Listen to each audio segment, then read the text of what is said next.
Баршаңызға сәлем. Бүгін сіздерге нәрестелерде болатын тікенек жайлы ақпаратпен бөліспекшімін.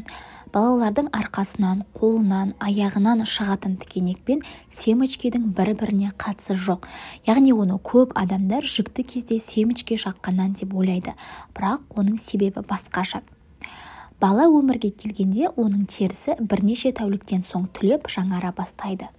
Сол жаңарған теріні баланың түктері жарып шыға алмай, түктер тері астында өсе бастайды және олардың ұшы қайырылып, түйінделіп баланың арқасына батады.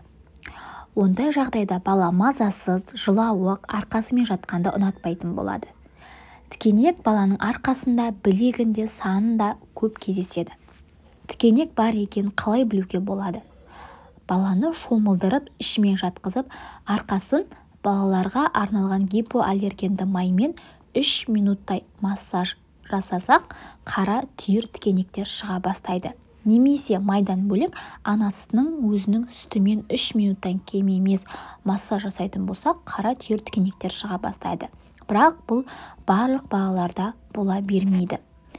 Және тікенек шыққаннан кейін оны подгузниктің жабыстыратынымен оңай алып тастауға болады. Ал сіздің балаңызда тікенек болды ма?